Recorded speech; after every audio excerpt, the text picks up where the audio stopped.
बिस्मिल्लाहिर्रहमानिर्रहीम। शुरू करती हूँ अल्लाह ताला के बाबरकत नाम से। अस्सलाम वालेकुम। इन्फो स्टूडियो के साथ हाजिर हैं। आज हम बात करेंगे एग्रीकल्चर पर, यानी ज़राअत पर। ज़राअत का पाकिस्तान की इकोनॉमी में एक बहुत अहम रोल है।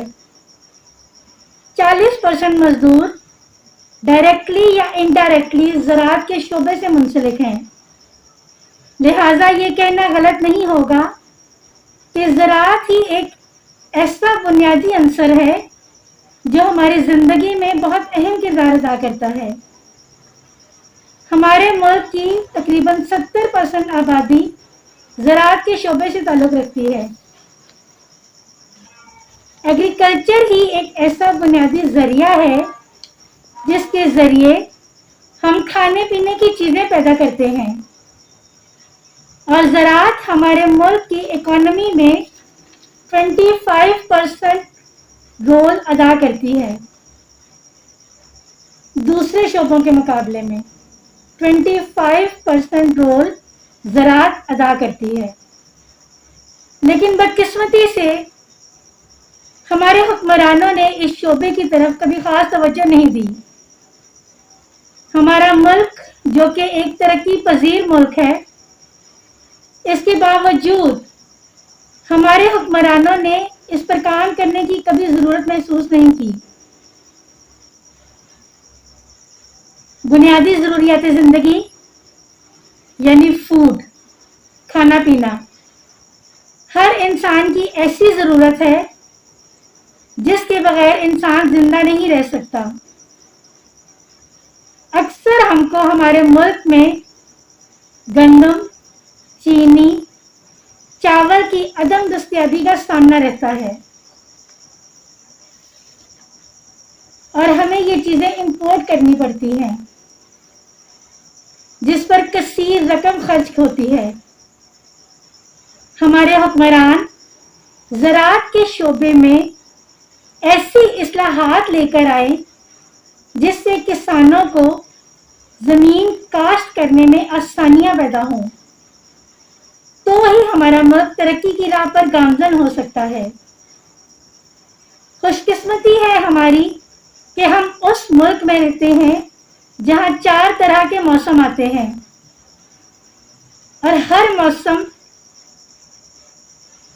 अपनी फसल और फल पैदा करता है। हमारे मुल्क में बहुत सारे ऐसे एरियाज हैं जहाँ पर ज़मीन बारानी है, जो कि हुकूमतों की नालायकी का मुंह बोलता सबूत है। ऐसे एरियाज जहाँ पानी की फराहमी नहीं है, यानी नहरी पानी नहीं है, और हर 2-3 साल के बाद हमारे मुल्क में सैलाब आने से बहुत सी कीमती जानें ज़ाया हो जाती हैं, घरों के घर तबाह हो जाते हैं, लोग बेरोजगार हो जाते हैं, और फसलें तबाह हो जाती हैं। 75 साल में हमारे मुल्क के हुक्मरानों ने कभी ये सोचने की जहमत ही नहीं की कि हम इस सैलाबी पानी को रोकने के लिए डैम तामीर करें, जिसका फ़ायदा न सिर्फ सैलाब से होने वाली तबाहकारियों से निजात है, बल्कि बहुत सी ज़मीन काबिल काश्त बनाई जा सकती है। बदकिस्मती से इस वक्त हमारे मुल्क के 60% हिस्से पर सैलाब आया हुआ है। इन सब हालात के जिम्मेदार हमारे हुक्मरान हैं, जिन्होंने अवाम की फलाह के लिए सोचने की ज़रूरत कभी महसूस ही नहीं की।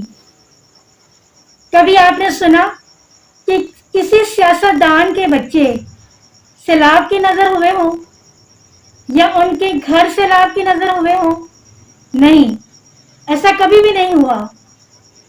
हमारी दुआ है कि अल्लाह उनको तौफीक दे कि अवाम और मुल्क की बेहतरी को सामने रखते हुए ज़राअत के शोबे में ऐसी इस्लाहात लेकर आए जिससे किसानों को काश्तकारी करने में आसानियाँ पैदा हो सके और हमारा मुल्क तरक्की कर सके। اسی کے ساتھ آج کا ٹاپک یہاں پر ختم کرتے ہیں۔ سیلاب زدگان کے لیے دعا کی اپیل ہے۔ ہمارے چینل کے ذریعے ہماری باتوں کو آگے بڑھائیے۔ یہ ہمارا ہی نہیں، یہ آپ کا چینل ہے۔ اس کے ذریعے ہم اپنی آواز عوام تک اور حکمرانوں تک پہنچا سکتے ہیں۔ تو ہمارا چینل سبسکرائب کیجئے، بیل آئیکن پریس کیجئے اور اس کو شیئر کیجئے۔ اسی کے ساتھ اجازت چاہتی ہوں۔ اللہ حافظ۔